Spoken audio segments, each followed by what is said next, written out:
We are the one, the light in the dark. One heart, one world, one spark. We are the one, together we rise. One dream, one voice, one sky. Hi, everyone. Welcome to another episode of Women Empowered Across the World. And this is our podcast. And I have Raksha from Miami on. I have Renata from Oregon. And I have Jacqui from Arizona. And we have a guest. And I'm so excited to hear her story. I haven't heard it all, but I know enough of it that just get ready. Very inspiring. Very, very inspiring. Okay, so Jacqui, come and join us. Thank you. Thank you. And just share your story with everyone. Okay, so my name's Jacqui. My name's Jacqui-Campbell, and I live in France. I married a French man, so it's Jacqui Ancelin-Campbell. To keep my identity. And my story really started with the suicide of my brother in 2007. And until that time, I was a science teacher. I loved it. I loved the explosions, the dissections. I had some really great reviews and went into consultancy, and I used to go into the difficult schools and train the teachers and turn things around. And I loved it with a passion. I really, really loved it. And then, one day my brother took that decision to end his life, and that just changed the trajectory of everything for me forever. Because for me, beforehand, it's almost like I was fighting for those children. Like, you are going to leave school with all of these GCSEs. Yeah, because it's like a passport. More qualifications they've got, the more options they have, and that's what it's all about. But after my brother made that decision, for me, it didn't make any sense anymore. Like, what's the point of having all of these qualifications if you haven't got your mental health? And that changed my trajectory. I kind of like lost the desire to teach in schools. And there was a point actually for a while I was, after his death, I was teaching, just my heart wasn't really in it anymore, the way that it was. And it was in his funeral that I saw that something was possible. I wanted to do something. I saw, the pain that I experienced and the pain that my parents were experiencing because they were behaving in a way that I'd never seen them behave that way before. It was me that organised the funeral, and I totally understand that. I'm not making them wrong. It's because because really it's not fair for a parent to lose their child. And I remember being in the funeral, and for us, because my heritage is West Indian, like my parentage is Jamaica, and we have open kind of like caskets, and I remember I'm standing there and the casket is there, and I'm thinking to myself, this is the last time we're going to be together, separated by life. But it was then that I had the epiphany when I was speaking and sharing the eulogy that, the pain that we went through, I didn't want any other family to go through that pain. I didn't want any other young person to suffer the way that my brother had suffered. And that, we didn't know how to really support him. And from there, it was the time that he died in 2007, but it took me 2 years. And I think it's because I was just grieving so much. The idea was there and the desire was there, but I think my heart and my body and everything had to catch up with what had happened and process it fully. And then it was in 2009 that I registered the foundation in his name, so Ancelin-Campbell Foundation, and then started training up, started looking from the perspective of what would have made the difference to him such that his life would be completely different and he'd be the best version of himself. And that's when I started with, okay, then I think my brother didn't really engage with any services. So I thought, a mentor would be a good idea. Like, there's no stigma attached to being a mentor. He would have listened to that. And that's why what we've got today, that's our flagship offering, if you like, we call them mood mentors. And they don't mentor around achievement. they don't mentor school students that are at risk of exclusion. They mentor purely for mental health. They look at a child, what could be giving them the depression, the anxiety, and they coach them on that. And for me, I thought that coaching was a better model than being a counselor or being a shrink.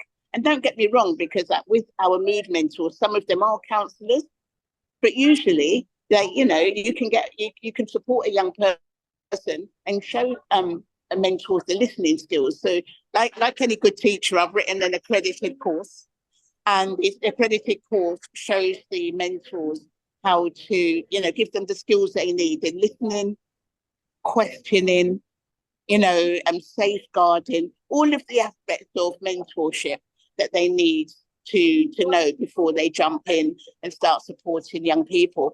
And since the pandemic, we do this in person and online. So since the pandemic in 2020, when all the services, when the first lockdown, and we used to work in schools and support young people in the schools. But of course, the schools were closed down. And so we couldn't by this time, we're doing drama workshops around, key topics such as dangerous social media, body image, and all of those aspects that young people might find challenging. And we couldn't get into schools to do it because, of course, with the group dynamics and with the virus, and we couldn't go into school to do the mentoring either. So we we reviewed everything and took everything online. And that's when things really opened up for me. So I remember I'm in Colombia, and I've gone for a few weeks, and the borders closed, and I end up staying for 10 months. And in that time, I would still be able to work in a school in London because we all went in. It was an international team. We zoomed in doing a drama workshop. And to me, I didn't think it would work, but I did a pilot with a small number of children, and they loved it. Because for me, I'm thinking drama workshop is up close and personal. You can't just, have a Zoom. What is this? But, I got myself out of the way and we did it. And the young people that participated, they loved it so much. So that's what we did. So that we had 28 of us zooming in from all over the world, from China and USA. I was in Colombia and, in various, parts of Europe.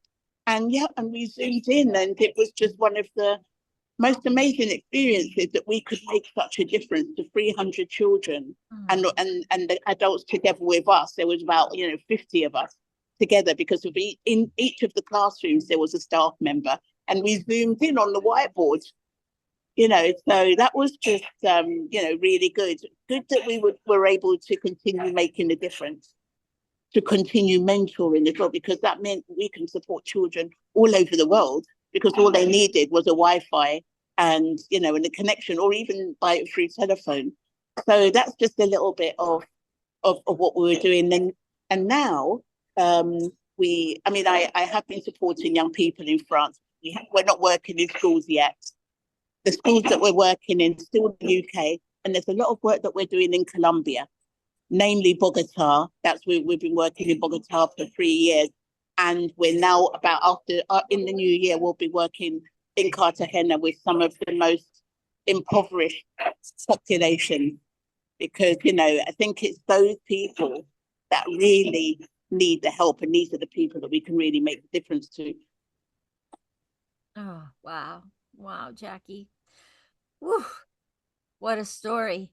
And it started with really something tragic in your life. Yeah. But you turned it around, made it something, and it's something that is really a legacy for your brother. It's beautiful. Yeah. Thank you. So does anybody have questions for Jacqui? I have a question for you, Jacqui. So my question is this. When you said that you loved being a teacher in school. And then your love for it, or your passion for it, went away when your brother died. And now you found this amazing passion. What for you like, what did you have to go through to get to a place that, like, you reinvented your life? Mhm. Yeah. Yeah. Sorry, could you just ask that question again, please? I said, what did you have to go through to reinvent your life to where your life doesn't look anything like it did before? And you were thrilled and passionate about it. But now your life is very, very different. What do you have to go through to reinvent your life that way? Yeah, yeah. Well, when I started doing it, I think it was about me. It was about me, my fears, because I remember being, I was resigning myself, thinking to myself, I'm just going to be a good teacher. And there's nothing wrong with that because I loved what I was doing. But the idea of doing auditing like accounts, the thought of it just kind of like just brought me out in a cold sweat. So there's many things that I've been doing since then. Like I jumped out of planes, for example. That was something on my bucket list. And to raise money to start off the charity, I jumped out of a plane twice, and I loved it. I've managed to hook up with celebrities and enroll them in my cause, and and have these celebrities kind of support us and be with us. I've written a best-selling book. I've written a couple of books or 3 books so far, but I just wouldn't have seen myself as a writer. Sometimes I struggle with that, but I suppose you could say that I am a writer, but all these kind of things would have been impossible. I just wouldn't have done it normally, but because it's a cause. I want us to be in a world where our children don't have or can manage their mental health and well-being. They're given the tools, that they're not taking tablets and pills and all this, that, and the other, but they're shown how to manage themselves. They've got the right mindset so they can really be powerful in their lives. And I think that because that's so much bigger than me, it's enabled me to do these things like jumping out of planes and, and approaching celebrities that I'd be thinking, oh my goodness, no, I can't speak to that person. They wouldn't have anything to do with me, wouldn't have anything to do with us. However, it's the cause. It's the cause that has me really step out and just go that mile further where usually I would have been stopped. Yeah, I got it. So reinventing yourself, that cause is what drove everything. Wow. Yeah. Wow. Beautiful. Absolutely beautiful. Okay. Anybody else have a question? Oh, Jacqui, go ahead. Talk to Well, Jacqui. it's amazing what it is that you've Mhm. done. I mean, it's such an obvious placement of your passion from generally teaching to very specifically using those skills to help others. It's beautiful. How many people do you have working with you now? We have, depends on the country actually, if I do it by country. So in the UK, there's about 30 of us, and so it's growing. We've got a small site in Florida, and so there's just, yeah, we've got a small site in Florida.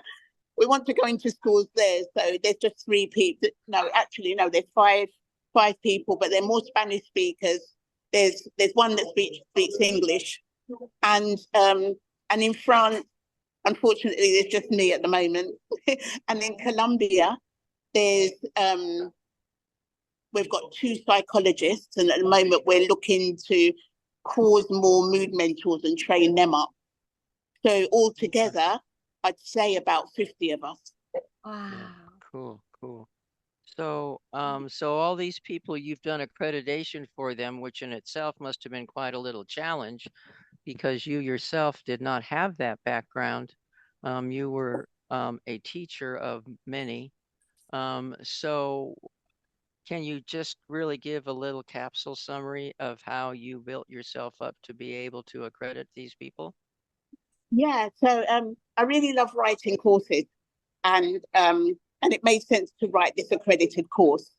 And looking at what a mentor would need to be allowed to support children and young people, or what kind of training they would need, was really looking at that, with a psychologist. I mean, I have a PhD in cognitive psychology, but I took that only because I was a teacher. It wasn't anything to do with it wasn't anything to do with kind of like, the medical side. So I had that on my side, and I actually worked with a medical doctor who was a surgeon, and in that time, she was part of our leadership team. And so Lizzie is amazing, and it was Lizzie that, we worked together, me from the kind of like pedagogy side, and Lizzie from the kind of like really the medical side. And together we brought this together, and married the two of them together, and made it into something, I'd say, quite unassuming, like, like a coaching program.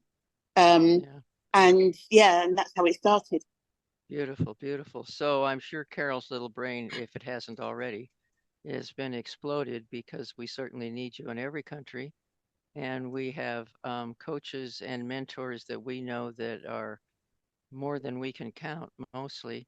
And so what is your thought about expanding, or how would you feel about that?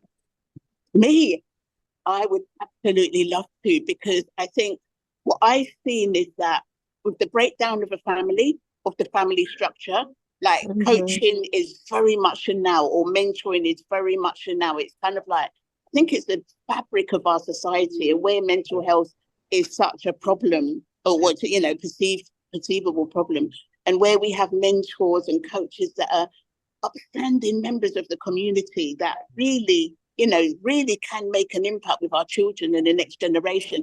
I would love it. I would absolutely love it, because that way, to be able to show them the skills to manage their mental health for life. Because what often happens is that, they go along, they trust along, they have a breakdown, and maybe might start taking tablets and things like that. And unfortunately, I'm not saying that isn't a thing, but sometimes a young person just needs somebody to help them make sense of what's going on in their head, so they can just put it to one side, and life, like, and it lightens everything, and they can go powerfully into their life. So that would be absolutely amazing. Hold on for the ride, lady. Yay. Hold on for the ride. Oh boy, oh boy, oh boy. Contain yourself, Carol. I hope you like roller coasters. Yeah. That's all I can say. Okay, Renata has her hand up. Go ahead, Renata. Oh, I love your story. Thank you for sharing. And my question is, so how do you see yourself in the next few years? And so how do you see this dream coming alive? How I see it, I want us to be able to together, because it's not just, I don't think it's something we leave to experts.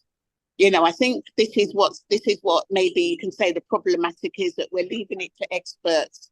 And by the time it goes up through that funnel, it starts being problematic. But where it takes a village to raise a child, it's something that we can all do together.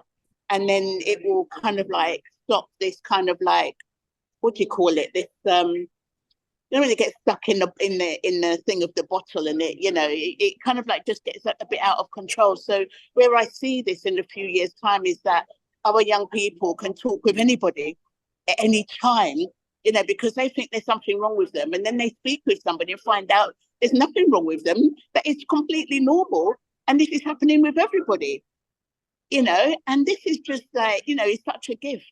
Now we've got young people that were being mentored that are now mentoring, and that to me is a testament of how much of a difference it makes if they think, well, I really want to come and give something back because it really impacted my life. Ooh, oh, oh. I love that. I love that you're taking it out of the system. Yeah. And you're bringing it back to where it makes sense. Yeah. It's all of our business. It's not.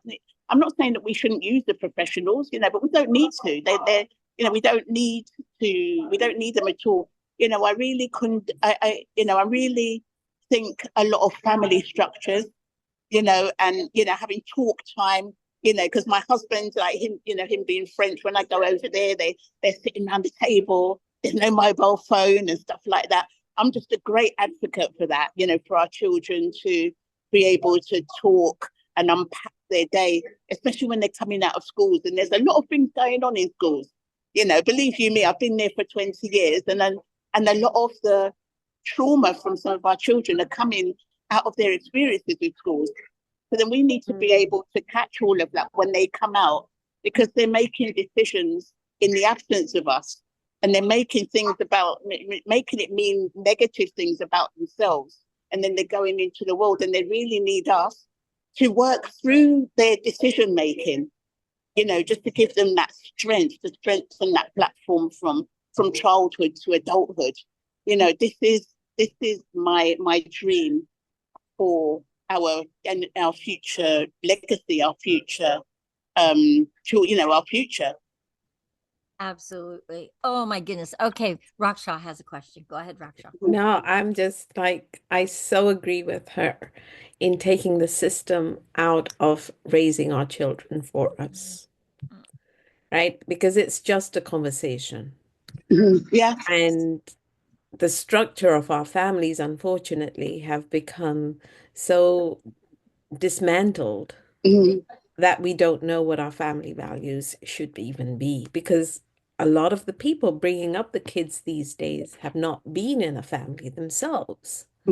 So they don't know how to do this. And you taking this on to take them back to the basics, as I like to say it, it's huge. And it's one person at a time. Yeah. So I definitely want to connect with you off of this. This is perfect. Absolutely. So I would say this is universal guidance. This is divine intervention. If you remember to the conversation that we had before the podcast started to record, this is exactly where I'm coming from.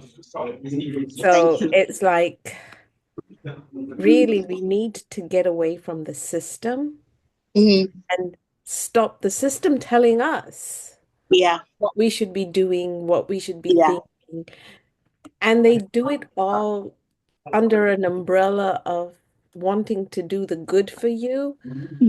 But the more I notice, the more I feel that they just want us to become clones. It's almost like they're trying to turn humans into AIs. Yeah. I mean, I Right? don't know anything about that. However, what I do see is that the mental health of our children is getting worse and worse and worse. And sometimes it almost occurs to me that it's deliberate, but and I know that, I don't want to start, jumping on that, because we're in a world where, like, I'm 100% responsible for everything. So I'm not going to start, casting blame. However, it's for us to stand together, because we know what's good for us, and we know what's good for our children And and our that's babies it. and our future. And That's this it. is what we provide. Yeah. Lately, I've been reading books that are available for our children in the school libraries and stuff. It is not something that even I would want to read. But yet our kids are being exposed to it. And these are so-called experts. And it's like, no, you don't get the right to teach my child. I'm still the parent. I tell you what I want taught. And I think that's where we as parents have to take a stand and say we're not going to tolerate this. I think so, because, I mean, when I was a teacher, I mean, we're all public servants, so they are working for us. And, Yes. I would actually say, I mean, sometimes it's actually easier just to take your child out of the school and you just do 2 hours a day. And there's a big, massive community there. I think what the lockdown has brought a lot of variety. So it's not one size fits all anymore, because school refusal in the UK has gone up to almost 30%. It's doubled since the pandemic. And I'm not saying that we should close the schools, but some young people, they don't thrive in that kind of system, and there's nothing wrong with that. Right. There's online schools that seem to be taking off as well, which is a good thing. And and sometimes if you think that your child is better off being with you at home, then I think so be it. I think a lot of the times the system has just gone a little haywire. And Yeah. it's time to kind of roll back and take control, really go back to the basics. Yeah. I Yeah. I No. feel like the system is actually their answer is drugs. Yeah. This is the concern, isn't it? Their Because, answer you is know, drugs. Let's yeah. let's bring Yeah. it back to where the answer is not drugs. At least Mhm. that's not the first answer. It's Yeah. not. And Jacqui, thank you so much for seeing the great need, the great need of our children that are really and truly struggling with mental health because they just don't have places to go to talk about things. Yeah. Thank you. Yeah. Thank you for that. Oh, thank you for inviting me here, and just thank you for this conversation. And another thing I just want to say, if I may, about mobile phones. I really think that smartphones need to be banned for our children under 16 years old because everything and their dopamine hits and their young brains and everything. Or it needs to be heavily supervised. Yeah.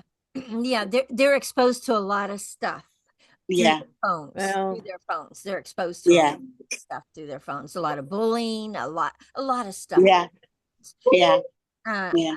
I absolutely see that for you. See that is somehow it needs to be managed. That's for sure. Mm. Um, well, all right, guys. This was absolutely another amazing episode. And guys, if you love these episodes, please subscribe to us. Subscribe to our channel. Comment, a like. Please share it everywhere so that what Jacqui's up to, what she's doing in life, it goes out everywhere and people know it's available. And more places will be available to Jacqui. mhm. So please support us. Okay. Guys, thank you so much for another amazing episode. And please join us for Monday for another amazing episode. Thank you, Jacqui. And thank you for making this work today. It's Really, my pleasure. thank you for making this work today for yourself, okay? And for us. Thank you. All right. Thank you. Bye, everyone. Have a Thank thriving. you. Bye. Put your Bye. information. When we stand as one, there's no divide.